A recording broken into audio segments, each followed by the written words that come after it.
perkenalkan namaku Safira Amalia Salsabila dari Prodi Bahasa dan Sastra Indonesia Universitas Airlangga. Pada kesempatan kali ini, aku dan teman-teman lainnya hadir di Museum Putan Tular untuk mengikuti praktek kerja lapangan mata kuliah kodikologi. Yuk ikut aku mengenal lebih dekat Museum Putan Tular.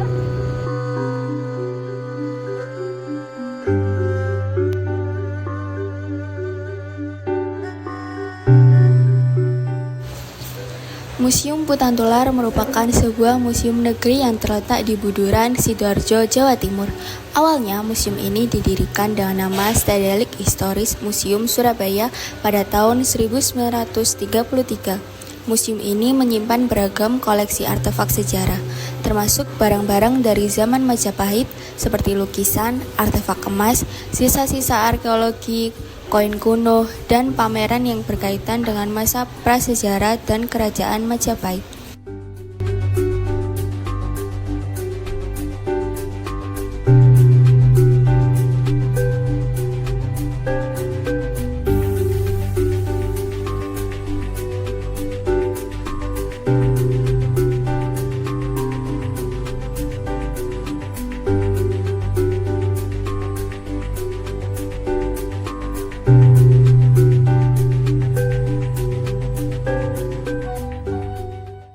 Di sini juga ada beberapa relief-relief hingga replika-replika yang disimpan di Museum Putan Tular.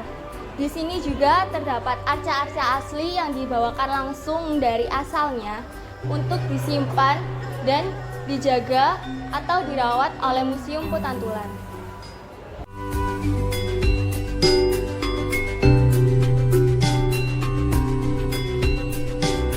Museum ini dikelola oleh unit Pelaksana Teknis Dinas Kebudayaan dan Pariwisata Provinsi Jawa Timur. Nah, kali ini kami mendapat kesempatan untuk melakukan praktek kerja lapangan di Museum Putan Tular guna memenuhi penugasan pada mata kuliah kodikologi. Kami diberikan kesempatan untuk mengkaji naskah Ramayana.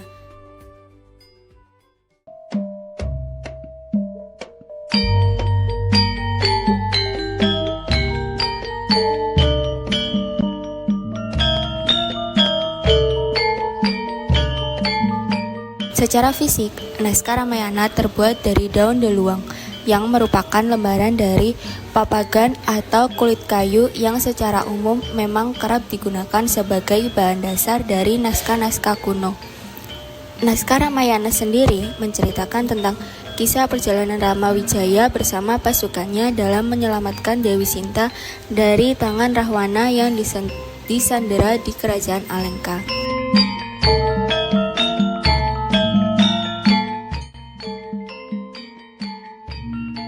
Halo, nama saya Mardayu Wulansari. Saya salah satu staf pengajar untuk minat filologi. Ya, kalau untuk fokus kajian saya tentang filologi Jawa. Ya, jadi naskah yang yang diberikan atau sedang diteliti oleh kelompok 5 itu naskah yang dulu pernah saya jadikan objek untuk menulis skripsi. Jadi waktu itu judul yang diberikan oleh pihak museum pada naskah tersebut adalah Kitab Ramayana. Jadi memang kalau mengecek dari asal-usul naskah itu kan dari Madura ya, dari Pamekasan. Mungkin itu yang menjadi dasar bagi pihak museum untuk memberi nama pada naskah tersebut adalah Kitab Ramayana. Titik beratnya itu adalah penyelamatan Sita. Ya, yang dibawa ke Alengka itu ya. Jadi bagaimana Rama itu mencari bantuan ya, dengan mendatangi Gua Kiskenda. Nah, kemudian di sana dia bertemu dengan Subali dan Sugriwa. Nah, kemudian Sugriwa itu yang bersedia membantu Rama untuk menyelamatkan Sita. Jadi mereka Sugriwa dan pasukan kera ini ikut berangkat ke Alengka. Itu yang ada di naskah Kitab Ramayana atau Rama dengan kode 07119M ya. Ya, itu. Jadi waktu itu saya berangkat membaca naskah Ramayana ini itu kan mengidentifikasi aksaranya. Aksaranya memang tertulis aksara Jawa, tapi kalau disejajarkan mungkin dengan aksara Jawa yang ada di internet gitu ya, ketika kita mencari di mesin pencari atau mungkin di pepak ya, yang biasa digunakan di sekolah, itu karakter tulisannya, karakter goresannya itu berbeda. Jadi misalnya seperti aksara no, nah itu sangat jauh berbeda dengan yang ada di internet, yang ada di pepak, dengan yang ada di naskah, begitu. Jadi ya awal-awal memang harus mengidentifikasi itu, ini aksara apa gitu. Jadi biasanya kesulitan itu memang muncul ya, atau dialami oleh peneliti ketika pertama kali berinteraksi dengan naskah. Jadi biasanya tidak hanya membaca di bagian awal dari naskah, bisa juga langsung lompat ke belakang atau di bagian tengah dari naskah itu. Jadi nanti setelah itu akan bisa mengidentifikasi bahwa oh ternyata aksaranya ini begitu. Kalau ciri khusus, kalau misalnya dari ceritanya, cerita Rama itu kan kalau misalnya kita membaca atau menonton kisah tentang Ramayana, itu kan permulaannya itu biasanya dari kerajaan Ayodhya ya, ketika Rama belum lahir seperti itu. Bahkan ketika membaca novelnya Seno Gumira Aji Dharma, Kitab Omong Kosong, itu kan juga dimulai dengan permulaan ceritanya itu kan sebelum kelahiran Rama gitu.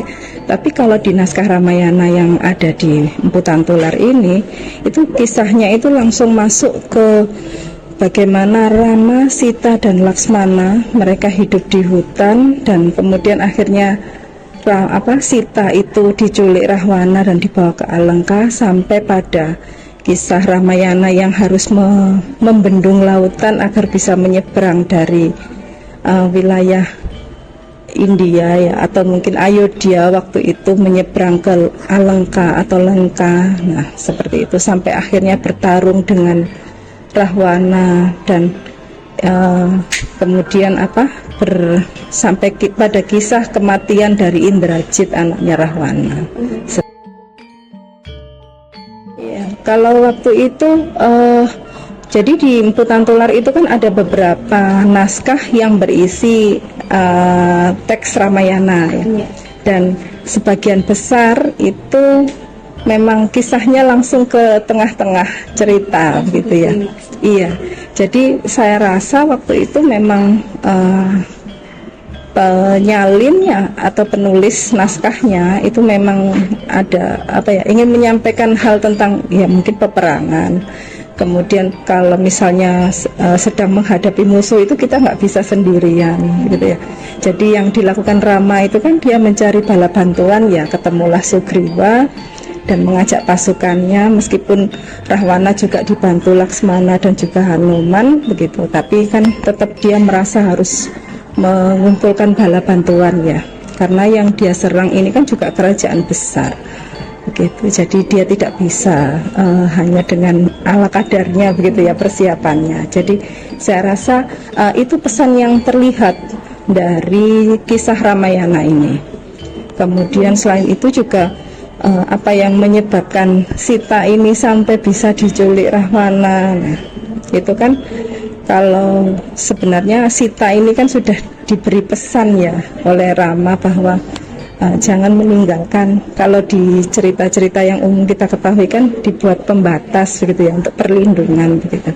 Nah tapi ternyata Sita ini kan tergoda ya, jadi di cerita itu juga ada bagaimana Sita akhirnya keluar dari perlindungan itu dan akhirnya dia bertemu dengan Rahwana dan dibawa ke Alengka.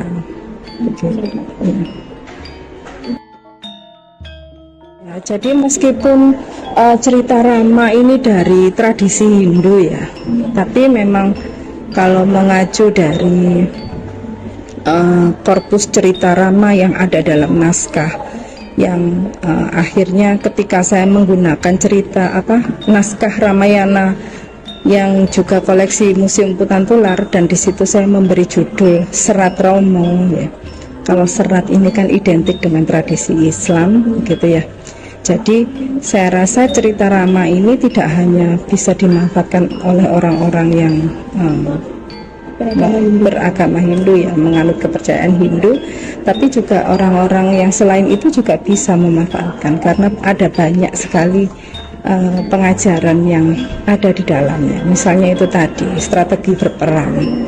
Kemudian ada juga bahwa kalau di cerita-cerita lama atau teks-teks lama itu kan antara protagonis dan antagonis itu kan pembedanya sangat jelas, ya. Jadi ketika saya jumpai di cerita Ramayana yang ada di masyarakat, ya mungkin di novel-novel yang kontemporer atau cerita yang ada di tayangan televisi begitu, ya, itu kan yang membunuh Rahwana, yang membunuh Rahwana itu bukan Rama, tapi karena di cerita itu Rahwana itu adalah musuh utama, jadi yang harus mengalahkan adalah tokoh utama, begitu. Jadi seperti itu, pembeda antara protagonis dan antagonis ini dibuat sangat tegas, begitu. Versi-versi dalam sebuah cerita, ya, ini khususnya cerita Ramayana, ini memudahkan teman-teman dalam meneliti cerita Rama, karena kalau misalnya teman-teman membaca naskah A, ceritanya tentang apa, nah, gitu. Kemudian yang B, oh ternyata ada perbedaan, gitu. Jadi kan di masa lampau itu tidak ada mesin cetak, ya, tidak ada mesin fotokopi, jadi semuanya disalin. Jadi antara penyalin satu dan penyalin yang lain itu pasti ada ciri khasnya, seperti itu. Jadi itu yang adanya variasi dalam sebuah teks itu sebetulnya bukannya mempersulit peneliti, tapi itu lebih memudahkan peneliti untuk akhirnya mencari sebenarnya naskah yang asli, yang mendekati induknya itu seperti apa. Dengan demikian, kegiatan praktek kerja lapangan bukan hanya sebagai pembelajaran kodikologi saja, tetapi juga memberikan pengalaman berharga pada awal untuk melestarikan warisan budaya dan pengetahuan yang tak ternilai. Terima kasih dan dedikasi semua pihak yang turut serta dalam menjadikan perjalanan ini begitu menyenangkan. Sampai jumpa.